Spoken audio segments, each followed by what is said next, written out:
había resuelto. Bueno, hoy pues vamos a continuar con la presentación que en esta semana concluimos. Hoy y la clase de mañana terminaremos la presentación de la parte de las definiciones de minería de datos y algunos ejemplos que trae la presentación, ¿correcto? Para que ustedes vean el uso de las minerías de datos, ¿correcto? Y bueno, el fin de semana les voy a dejar un cuestionario. Ya está el cuestionario hecho. De hecho, ya subí las presentaciones. Ambas están en los PDFs. Las presentaciones, la primera que ya habíamos visto, y la segunda, que estamos terminando que terminaremos de hoy y mañana, y harán el cuestionario, tendrán hasta el domingo. Ahora sí tendrán hasta el domingo para hacer el cuestionario nada más. No, la plataforma no me deja darles un día de gracia a la plataforma y hacerles un descuento de calificación. Pues, por lo tanto, tienen solamente hasta el domingo a las 11 de la noche para hacerlo. Son 13 preguntas, muy sencillas las preguntas, y pues, obviamente tienen 25 minutos para hacer las 13 preguntas, ¿correcto? Entonces, todo lo que viene en el cuestionario lo he platicado, y aparte viene en la presentación de alguna forma resumida nada más, ¿correcto? Entonces, no sé si tengan alguna aclaración, duda, comentario, algo que ustedes quisieran agregar, nada más para comentar. Correcto. Entonces, si no hay nada que platicar o que comentar, bueno, a mi que me quieran decir, pues voy a compartir la presentación entonces. La parte de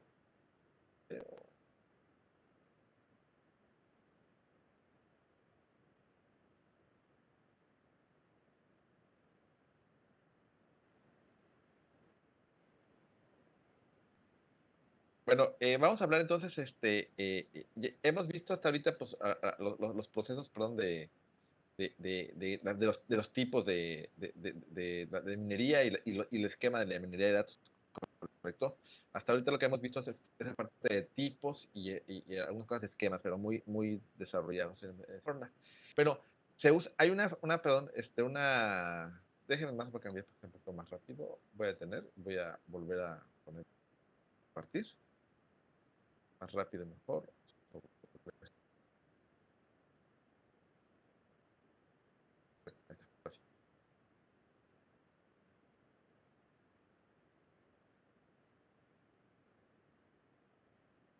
Entonces, como les decía, bueno, hay una técnica, bueno, que se llama KDD, que es el Knowledge Discovery Database. Es como vamos descubriendo los datos en la parte de la base de datos o en la información, en términos generales.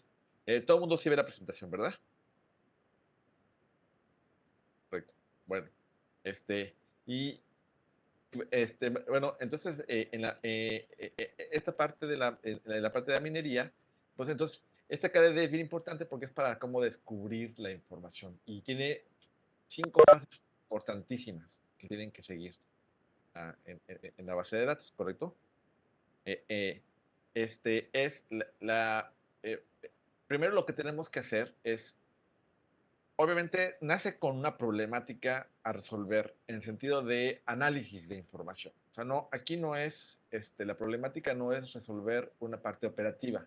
Aquí la operación, ya las empresas ya tienen su operación desarrollada, sino lo que se quiere resolver es análisis de información. O sea, quieren hacer toma de decisiones con un análisis correcto de la información a partir de esa parte. Entonces, aquí obviamente los requerimientos siempre los van a dar los de las sillas para arriba, a gerentes, directores o juntas de administración de empresas, son los que van a determinar lo que quieren saber, ¿correcto? Y obviamente también muchas veces también ellos mismos darán las fuentes de datos. Algunas veces no nos darán las fuentes de datos, si nosotros tenemos que a veces un poco investigarlas, ¿correcto? En ese sentido de investigar pues, a través de las organizaciones internacionales que dan información general, como sería, por ejemplo, el INEGI, o como, por ejemplo, ahorita en la de medicina, pues la OMC, la ONU, la UNESCO, muchas organizaciones internacionales, o sea, ONGs, tienen información que han recopilado y con esa información se puede sacar algún dato. Por ejemplo, va también el Banco de México. Muchas organizaciones pues podemos sacar esta información. Claro, entonces la primera parte es entregar y recopilación de datos. Esto es bien importante. En esta parte de integración y recopilación es buscarla, aunque sí vamos un poquito de la mano de los gerentes, ¿no? Para ver esta parte de si los datos que estamos encontrando son datos que realmente definen a, a, al análisis que quieren hacer, ¿correcto? Ellos sí están un poquito, nos dan los requerimientos y nosotros decimos, mira, esto es lo que hemos encontrado, o en su caso, si nos los dan, es más fácil, pero de todos modos, a lo mejor no nos dan los datos, pero si nos dicen, miren, están aquí, aquí y acá, entonces no tenemos que integrarlos y recopilarlos. La recopilación es obviamente es juntarlos y la integración es que tengan alguna relación estos datos. O sea, no, si no hay relación entre datos, pues no es difícil encontrar. O sea, alguna relación de alguna forma con algún resultado, ¿no? O sea, por ejemplo, eh, población económicamente activa que tiene, por ejemplo, que compra algún producto. Entonces, eso se puede recopilar de alguna forma y se puede integrar, ¿correcto? Obviamente, en esta etapa de integración y recopilación, ya una vez que lo hemos desarrollado, tenemos toda la información, obviamente vamos a guardarlo en una base de datos. Pero esta base de datos va a tener que tener, primero vamos a tener que guardar la información de esos datos que ya tenemos recopilada e integrada, seleccionando, limpiando y transformando la información. O sea, de tal forma de que los datos sean los que necesitamos. Por ejemplo, a lo mejor algunos datos vienen en, recopilamos sexo, pero habrá unos que digan hombre, mujer, otros dirán masculino, femenino. Pues tengo que transformarlos, o los pongo todos de hombre o mujer, o todos los pongo como femenino, masculino, pero tengo que en esa parte transformarlo. También limpiarlos, porque a lo mejor de repente puede haber datos duplicados, datos que no sirvan para nada, algún tipo de datos no, que es como basura, y, y obviamente seleccionarlos para guardarlos todos, esta información, guardarlos en una base de datos. A esta base de datos le llamará almacén de datos. Ya no le llamaré una base de datos, le llamaré un almacén de datos, ¿correcto? Porque las bases de datos obviamente tienen una construcción muy específica. El almacén no tiene una construcción específica. De hecho, a lo mejor hasta no todas tienen llave primaria ni llave foránea, no, y algunas sí, porque la verdad a veces no se requiere. La minería de datos pues, no es requerido que todos tengan llaves primarias y secundarias, y hay un esquema bien desarrollado, ¿no? En la parte de minería. Puede tenerlo, sí lo pueden tener. Cuando veamos OLAP, vamos a ver que en el OLAP sí hay un esquema, y ese esquema sí se tiene que respetar. Pero para otros este tipo de análisis no nos importan los esquemas. No nos importa si hay un esquema o no. Correcto, simplemente con que haya datos y haya relaciones de alguna forma con los resultados. Las variables tienen que tener relación con los resultados. Eso siempre. Digo, eso ya después del tipo de herramienta que usemos de minería, será el que encontrará la relación de estos datos con estos resultados, ¿correcto? Y una vez que se ha hecho esta minería, nosotros hacemos de la parte 4 solamente la evaluación.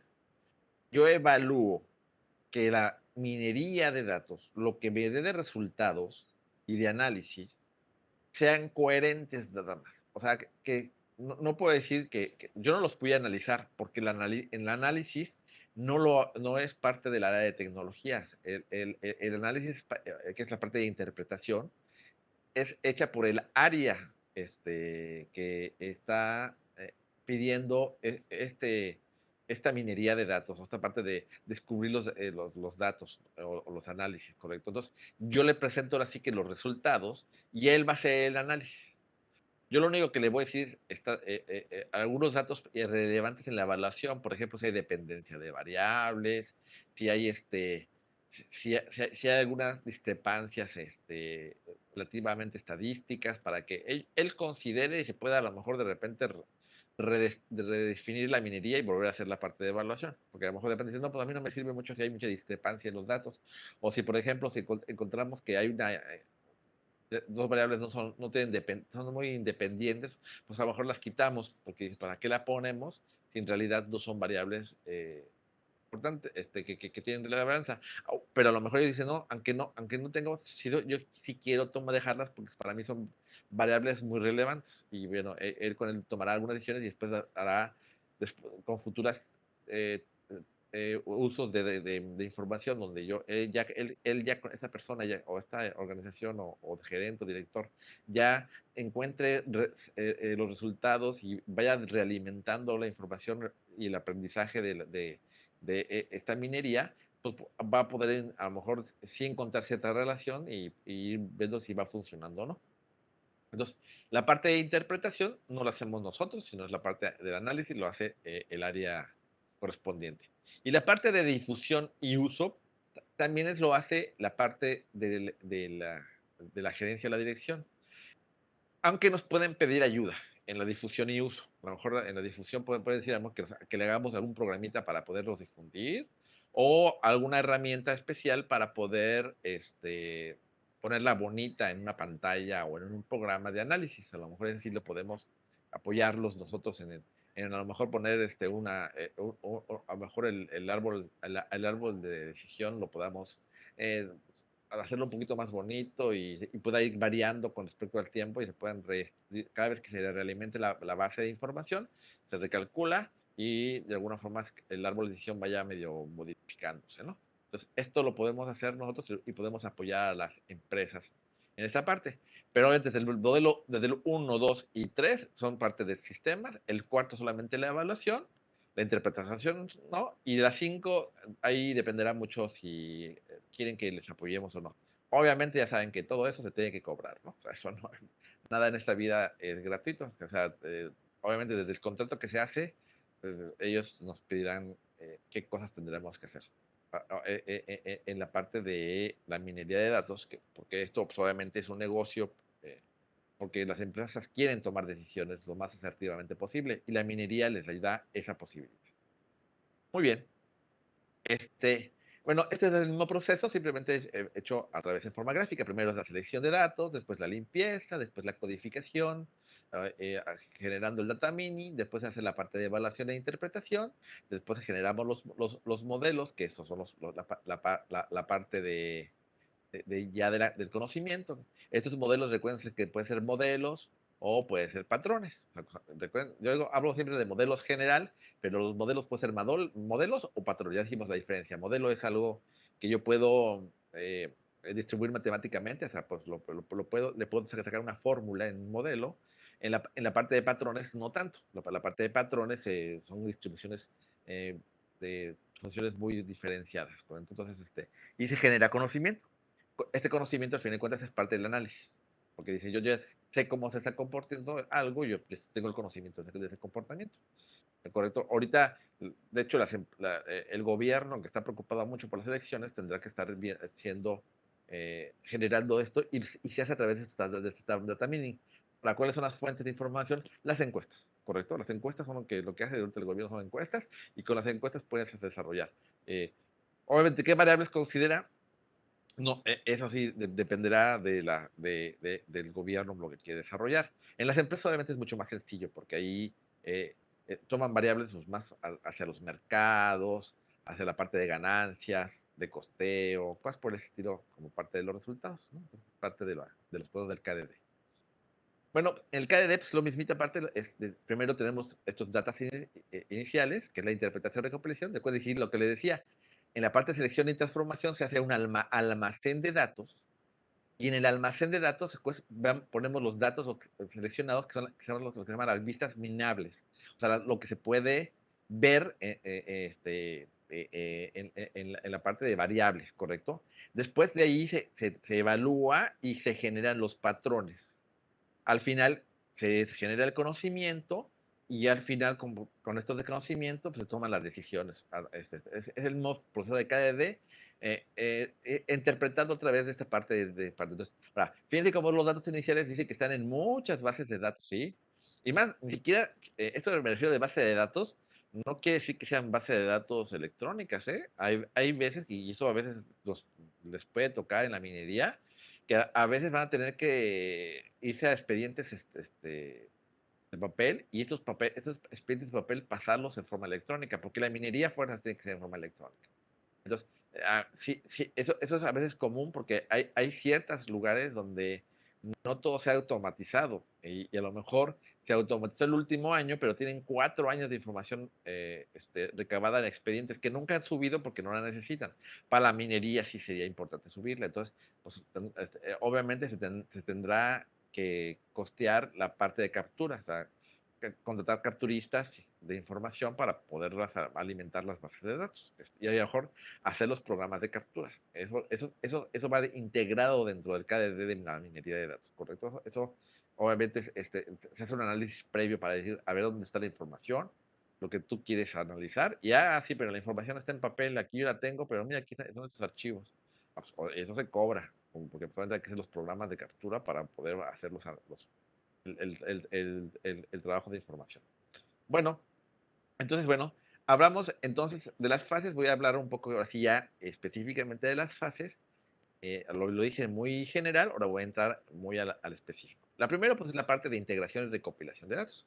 Como dije, tengo que tomar decisiones estratégicas basadas en los análisis de la planificación para poder ver qué información es la que se quiere. Entonces, aquí tengo que tomar así análisis de cómo voy a planificar primero la recopilación de datos, en dónde está, a quién hay que pedírsela, si es información pública o privada. Si es información privada, pues si la puedo obtener a través de algún recurso de petición, o si es privada de otras empresas, y no se puede, pues también decir no se puede, porque no creo que me la vayan a dar, si es mi competencia. Obviamente, alguna vez aquí siempre nos podríamos ver en algún problema de ética, porque a lo mejor el gerente de esta empresa es amigo de un gerente de la empresa de la competencia y él me puede conseguir la información. Aquí, si yo fuera en la parte ética, no la uso. Digo, no. Esta información, si no está bajo, que haya un papel certificado y sellado por la organización, no por tu amigo, sino por la organización, de que esta información está obtenida con un permiso, no puedo usarla y no la puedo meter a la minería, ¿correcto? En la cuestión de ética. Claro que a veces por los pagos que nos dan, les dijo, bueno, me hago de la vista gorda. Bueno, en lo particular, no soy de esa idea. Yo soy de la idea de, si la información es pública, la usamos. Si es privada de la empresa, la usamos. Y si es privada de otra empresa, sobre todo si es una competencia, entonces, y me la dan gente que no tiene una parte pues, legal de hacerlo, entonces no la uso.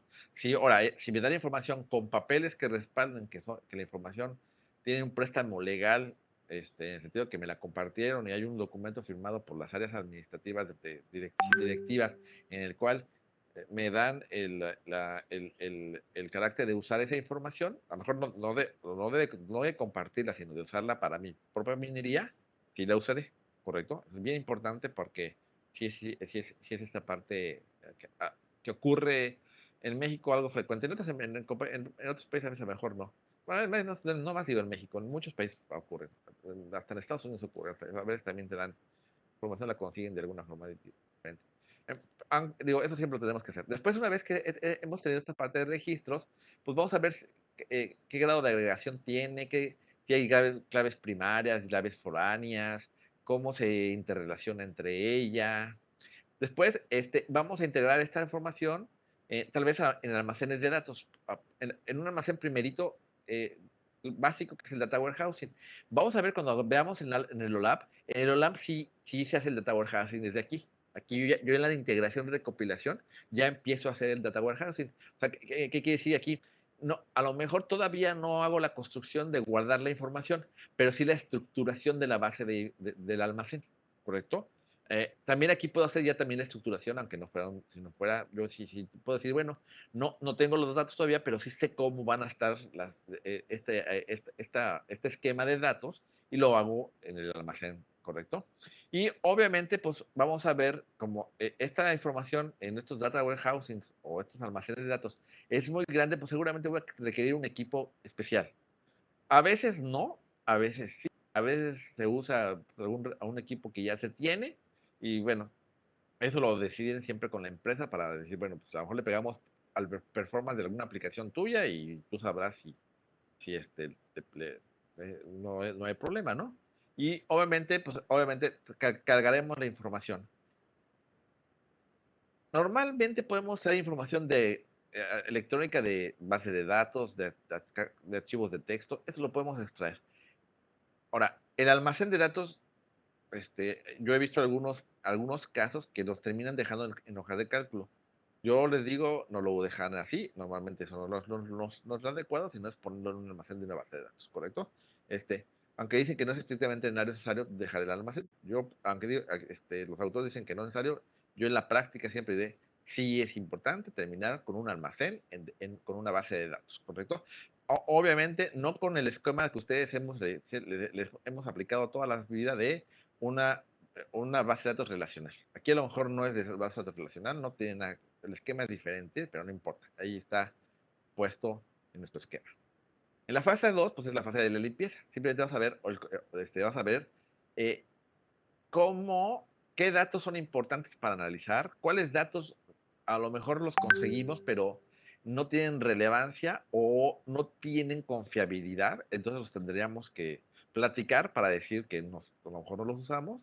Y también vamos a ajustarlos en ese sentido de ver cómo se hacen sus comportamientos. Después vamos a ver si hay datos perdidos para ver si estos datos perdidos se pueden recuperar o si los recuperamos. Y obviamente lo más importante es en la selección limpieza se seleccionan las variables relevantes. Aquí vamos a decir que esas son definidas siempre desde los requerimientos. ¿Cuáles son las variables importantes para los resultados? Y ahora sí, vamos a generar casos de datos de bases de datos aleatorias para que podamos ver que se crean estas bases de información y la tengamos ya lo mejor posible. Y se construyen algunas variables nuevas. Puede ser que de repente tengamos 3 variables y esas 3 variables se conjunten en una sola. Eso lo hacemos a través de esta parte, ¿no? Y obviamente, por eso transformamos. O una variable puede tener datos diferenciados y la transformación es que los pongamos del mismo tipo estos datos, ¿correcto? Y vamos a ver si hay variables continuas para que tengamos discreción sobre esas variables continuas. Porque las variables continuas, que continuas pueden ser de dos formas. Que tengan una relación continua, o sea, que se sean a través de un modelo, o una variación continua que siempre sea constante. Si es constante, pues ya no nos importa, esa variable hay que descartarla. Entonces, para ver si, por eso de discretización, hay que ser discretos en esa parte de decir, esta variable sí, esta variable es constante, entonces voy a tener un modelo que aunque genere patrones, va a estar dentro mejor de un modelo de datos. Después generamos la minería de datos. Aquí hay dos tipos de minerías de datos. Unos que son los modelos descriptivos, que son las reglas de asociación y el clustering, y los modelos de predicción, que son las regresiones, que pueden ser regresiones lineales, regresiones logísticas, o las clasificaciones, que pueden ser clasificaciones bayesianas, redes neuronales, árboles de clasificación, inducción de reglas KNN y combinación de clasificaciones. Ajá, cuando vemos un lab, vamos a ver que son reglas de asociación. Son modelos descriptivos. Que ya lo habíamos dicho, los SOLAR son modelos descriptivos, no son modelos predictivos. ¿Correcto? Mucha gente quiere ser modelos predictivos, o sea, yo quiero predecir. Por ejemplo, en la minería de datos del clima son modelos predictivos. Se usan normalmente regresiones, ¿correcto? Si se pueden ser lineales, es mejor, pero si no, por lo menos regresiones logísticas. O a veces se pueden hacer algunas clasificaciones bayesianas, también con la parte predictiva, ¿correcto? Eso vamos a verlo más adelante que algunos de esos tipos de minerías. En la fase 3, entonces, aquí decidimos qué modelo vamos a usar, Porque no se puede usar todos. Obviamente, dependeremos del mismo requerimiento de análisis, ¿no? Si lo que quieren es saber cómo se comporta algo para tomar decisiones hacia el futuro, pues, es descriptivo. Si yo quiero ver el comportamiento de algo para predecir cómo va a pasar en el futuro algo específico, este, al cambio de una variable, entonces es un modelo predictivo, ¿correcto? Es lo que podemos desarrollar a través de esta minería de datos. Y eso obviamente, no, eso es muy claro. Normalmente desde la plática te das cuenta si quiere un modelo descriptivo o un modelo predictivo, ¿no? Este, y bueno, pues evaluamos e interpretamos. Bueno, pues usamos técnicas de evaluación que podemos hacer, porque puede ser validación simple con training más testing, o sea, en el entrenamiento y la prueba de lo que entrenamos.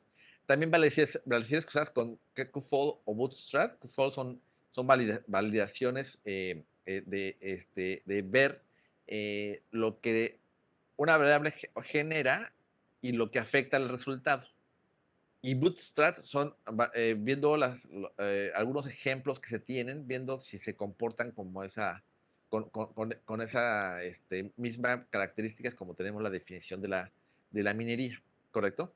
Se pueden usar también como algunas de las evaluaciones, las reglas de asociación, a través de cobertura y soporte y confianza, para ver si las reglas de asociación están bien adecuadas.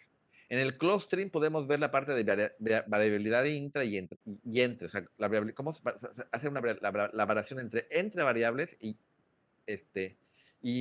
dentro de las mismas variables, ¿no? En las regresiones podemos hacer evaluaciones como error cuadrático medio, es una regresión lineal, son fórmulas matemáticas. En la clasificación supervisada, pues sabes, porcentaje de bien clasificados, matriz de confusión, análisis ROC. Y los modelos precisos a través de comprensibles, inteligibles e interesantes para la parte de evaluación. Fíjense que todo hablo solamente de evaluación, porque la interpretación yo más lo que hago es evaluar. Y la interpretación, yo le doy los resultados ahora sí a la área y el área va a tener que decir, ya encontrará lo que él requiera, ¿no? Porque ya, pues, si fue una regresión lineal, pues yo le doy todos los datos en la regresión, le van a decir, mira, aquí está, este es el comportamiento. Es un modelo. Y al final él pueden alimentar con las variables que se haya hecho en la regresión y dice, ah, mira, si movemos esta variable, la predicción va a ser esto. O sea, entonces podemos generar esto. Por ejemplo, eh, en el clima, como a veces se hacen con regresiones, que es lo primero que se calcula a través de regresiones, te puedes saber cuántos huracanes va a haber en este año en el Atlántico como en el Pacífico. Eso se hace con una regresión a través de minería de datos, o sea, viendo el pasado y tomando variables que se conocen como puede ser temperatura, lluvias, sequías, niño, niña, cosas que ellos ya tienen clasificados y con esas variables dicen, ah, esto es lo que se hay, porque ya se clasifica de hecho se puede hacer regresiones de regresiones para decir, va a haber una niña y como va a haber una niña en tal lugar, entonces se pone como variable y dice, ah, con esto va a generar tanta cantidad de huracanes. Y es lo que se hace hoy con la regresión, a través de minería de datos. Muy bien. Y en la difusión y uso, pues obviamente es lo más importante, es difundir a todos los usuarios requeridos para poder tomar las decisiones a través de una cosa que se llama el know to how, o sea, el saber y cómo de las organizaciones para que con esto puedan pues llegar a metas, ¿no? Este año es muy difícil hablar de minería de datos, porque este año es un año atípico. De hecho, desde el año pasado, 2020 y 2021, es atípico. Todo lo que hayamos puesto desarrollado en minería de datos anterior a este periodo no tiene comportamientos porque esto no había pasado nunca antes en el sentido de ocurrencia. Entonces, eh, obviamente, dentro de unos 5 o 6 años que tengan el análisis después de la que ocurrió en la pandemia, sí se va a poder hacer ciertas predicciones o revisiones de algunas cosas para saber cuando ocurriese algo similar, ya poder tener información de qué se tiene que hacer y qué decisiones se tomaron bien y cuáles decisiones se tendrán que cambiar. Eso es muy importante en la parte, pero eso lo hacemos a través de la difusión y el uso. También, obviamente, hay que medir la evolución del modelo, o decimos que es modelo patrón, y que pueden cambiar. Y los modelos deben ser cada cierto tiempo deben de ser, estos modelos que son modelos patrones, al tiempo siempre tenemos que reevaluarlos, reentrenarlos y reconstruir. es parte fundamental. O sea, en el uso se vuelve alimentado dentro del próximo año con la información del año y otra vez se reevalúa, se reentrena y se reconstruye para que siempre se pueda ir mejorando. Eh, eh, Hoy se puede decir que cada vez la meteorología es mejor porque sus modelos siempre están reevaluándose, están reentrenando, reconstruyendo, de tal forma de que cada vez se equivocan menos, ¿correcto? En esa parte es que es la parte importante de la discusión. Bueno, hay estas 4 técnicas de minería de datos. Ajá. Son la técnica de árboles de decisión, de las reglas de asociación, redes neuronales artificiales y las tablas de edición o reyes bayesianos, ¿correcto? Esta es la forma de tener las técnicas de minería de datos. Ajá. Vamos a entrar en cada una de ellas, ¿correcto? Bueno, en las que nos dé tiempo ahorita. Entonces, bueno, entremos primero a los árboles de decisión. Bueno, los árboles de decisión son un conjunto de algoritmos clasificados. O sea, yo le doy variables al data mining o a la minería de datos, y estas variables van a tener ciertos resultados y y se clasifica, como su nombre dice, en un árbol, clasificando las instancias, donde dices, si eres hombre o mujer, pasa esto. Si eres mujer de cierta edad, pasa esto, ¿no? O sea, él va decidiendo los resultados, ¿no? Al final quiero ver un resultado. Por ejemplo, yo podría hacer un árbol de decisión de la compra de leche, ¿no? Y puedo tomar variables para ver quiénes compran leche, o sea, o las cantidades de leche que se compran, ¿no? En ese sentido.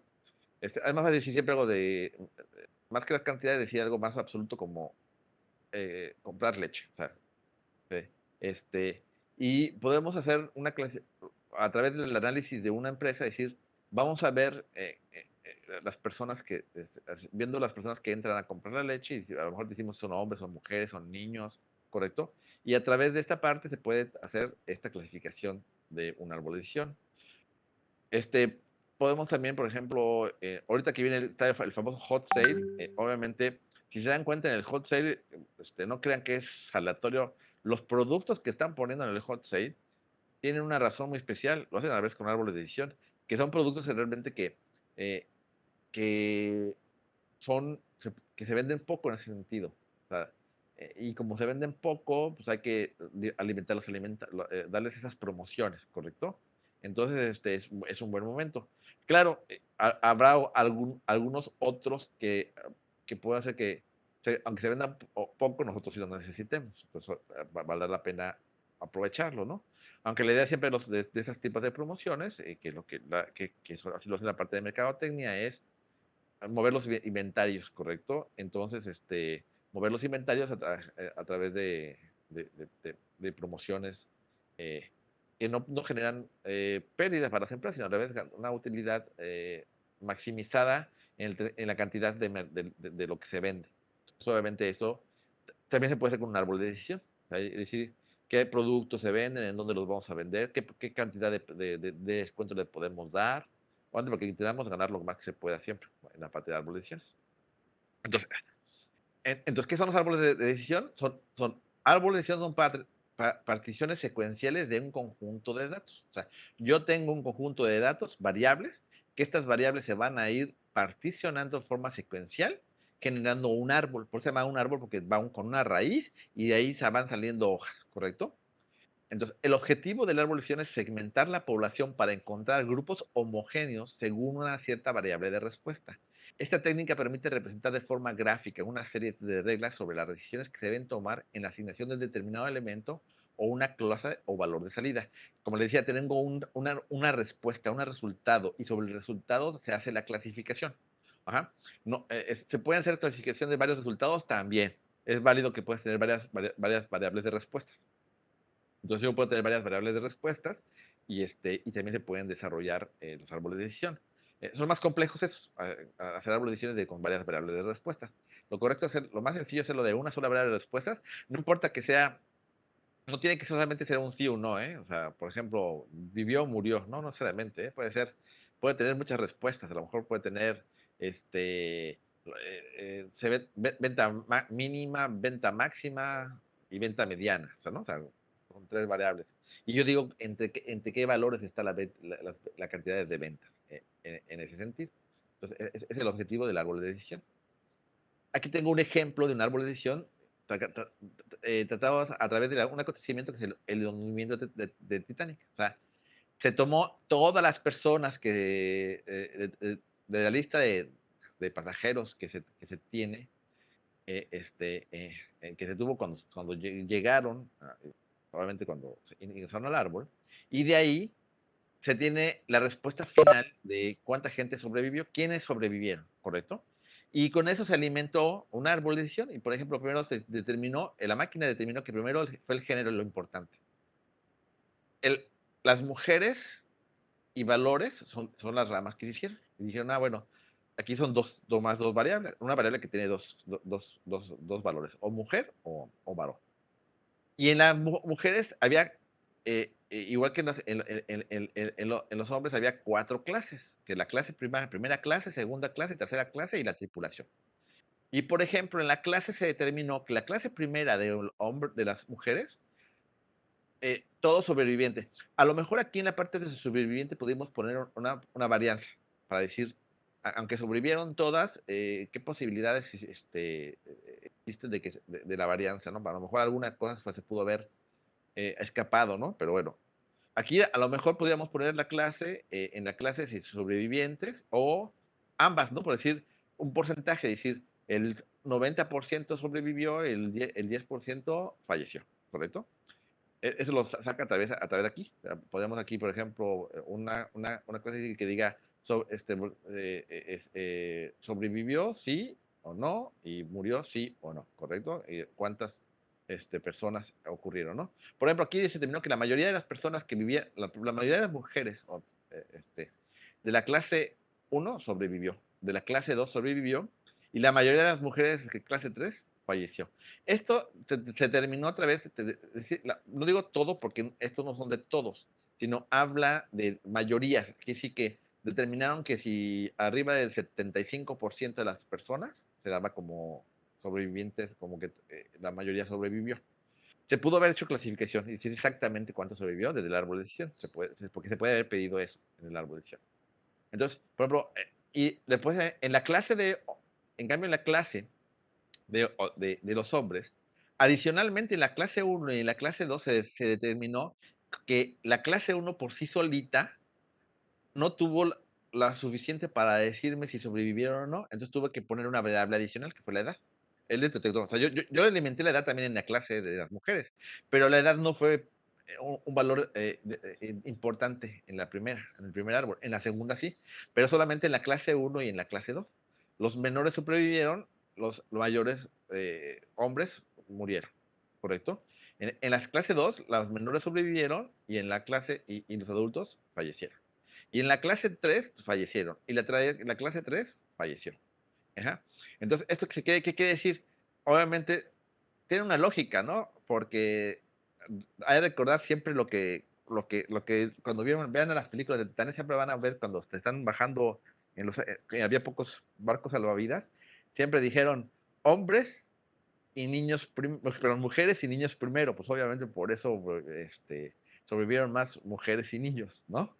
Este, y obviamente y sí influyó las clases, porque las clases que eran la tercera clase, que estaban hasta abajo del barco, porque eran la parte, así estaba construido el barco, que la parte más abajo del barco, estaban las clases tres, pues era la gente que normalmente no pudo subir tan rápido a la parte. Eso tiene una lógica, ¿no? Pero eso tiene una lógica, pero si yo le doy los datos en un sistema, me había dado este tipo de análisis de un árbol de decisión, ¿correcto?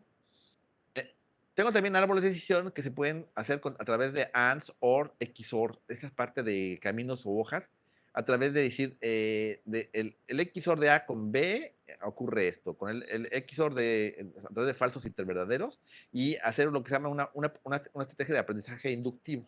Yo digo lo que pasa a través de las variables, si es esta variable o esta variable o esta variable y esta variable o esta variable, solamente la parte cuando son verdaderos y falsos de una de las dos, ¿correcto? Entonces, con eso también se pueden hacer árboles de decisiones de tipo lógico, o sea, así le llaman. Cuando vamos los programas, vamos a ver que ahí nos van a pedir qué tipo de árbol de decisión queremos tomar, ¿correcto? Y bueno, también tengo la transformación de árboles de decisiones. Ahora, no, esto es, yo genero árboles de decisiones desde el principio. O sea, yo genero datos en un árbol de decisión y lo que vamos haciendo es como transformándolos y uniéndolos. Oye, no se preocupe, nosotros no lo hacemos, eso lo hace una máquina, lo hace un sistema, un programa, porque si dice, híjole, imagínate que de repente te den árboles de decisiones ya hechos con millones de datos y de repente tengamos que transformarlos, irlos transformando a un árbol más simplificado hasta el último árbol más simplificado, que es el que nos importa. Entonces, la verdad es que no, eso lo hacen sistemitas. Yo le doy la información y él me va a construir el árbol final a través de transformaciones. Él va a encontrar las transformaciones. Él encuentra esta parte de, a veces, estadística o entrenamiento para poder sacar la transformación de árboles de decisiones. Y podemos obtener árboles de decisiones también con lógicas de predicado. ¿Alguna pregunta hasta aquí? Bueno, le voy a dejar aquí hasta aquí la clase porque ya sé que estamos 5 minutos de terminar. Lo vemos la próxima clase, la parte de árboles de decisiones. La vemos en la próxima clase. Y no sé si tengan alguna duda, comentario, voy a dejar de compartir. Y alguna cosa que quieran comentar, alguna cosa de especial. Ahora, No, veo profe. algunas preguntas. Siempre deberíamos preguntar de dónde viene la provenir la información. Sí, es importantísimo. Si es privada, sí, es importantísimo. Y se puede poner otras ramas, las que quieras. Tú no las pones, el sistema las pone, ¿correcto? El sistema, por ejemplo, el Canime o el Weka que vamos a usar, los pone. No vamos a usar RapidMiner, porque el RapidMiner es de paga, ya se paga, antes era gratuito y ya no voy a usar RapidMiner. Les voy a dejar unos videos de RapidMiner, nada más. Es lo único que les voy a poner, perdón. Pero eso es lo que haremos. Bueno, no sé si no tienen alguna duda, bueno, pues que tengan muy bonita tarde todos, pásenla muy bien, nos vemos mañana, y pues descansen y para mañana terminar todo este tema. Entonces, pues hasta luego a todos, cuídense mucho. Pongan su asistencia, por favor, nada más. Su asistencia en el chat, por favor, nada más. Gracias, hasta luego a todos. Me preguntaba si en el Titanic se podría poner una rama para que sobrevivieron y no sobrevivieron. Ah, sí, se podría poner una rama, en realidad el sistema